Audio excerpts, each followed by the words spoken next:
We truly live in an interesting time in our country when Americans watch this and they see two lone conservative Republicans, two members of the House Freedom Caucus, standing in an empty chamber discussing some of the most challenging threats we've ever faced as a nation. And what might we do? So I think the answer lies in the simple acknowledgement of the fact that this is not our house. This house belongs to the people. And the people are always present because the people are watching. Americans are quick to forgive and hesitant to condemn. It's in our nature. It's in our DNA. Conservative Americans, particularly, find it difficult to believe that our own federal government has, in many instances, across several agencies and departments, become quite weaponized against the people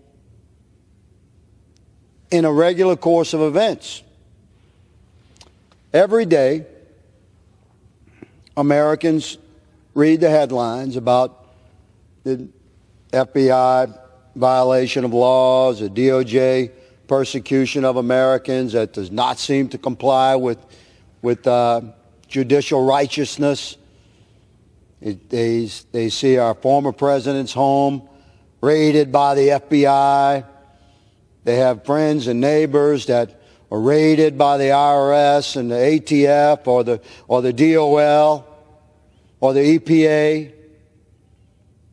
Americans see this and acknowledge it, but we have been slow to condemn, again, because it's in our nature to be understanding and forgiving, and compassionate and supportive, certainly of some of the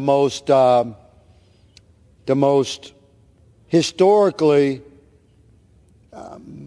admired agencies in the history of our country, like the FBI. So, although we as a nation, as we look at men like Congressman Biggs and myself, we oppose, how dare we, but we oppose the expansion of police state surveillance. And this echoes across the land where gradually America is waking up. And it's certainly time to wake up because we don't have too much time left. We could lose this thing if we don't respond now and act now to protect American individual rights and liberties and freedoms from an ever-encroaching, oppressive government. If we don't act, we'll lose this thing. Men like Andy Biggs and I know that. That's why we're here alone, Mr. Speaker. That's why we cry out on behalf of the nation that we love. The moment's coming when Americans across the land, from sea to shining sea, will say, I understand what's happening, and I condemn it. That moment's coming when Americans will realize that everything you have stored in the cloud is already in the possession of your FBI and DOJ, NSA, CIA. That moment of awareness is coming.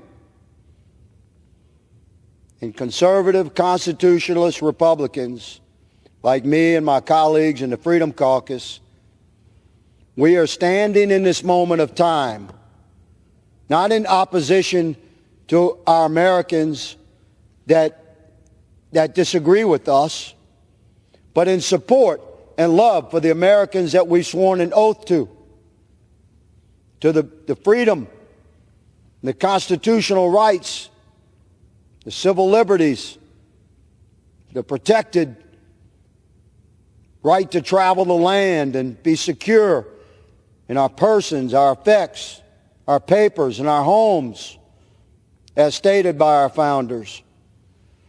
We stand for that right, and we're not going to allow American freedoms to be run over by out-of-control, rogue operatives within our federal government. So I thank my colleague and friend, Representative Biggs, for allowing me to speak on the floor this day.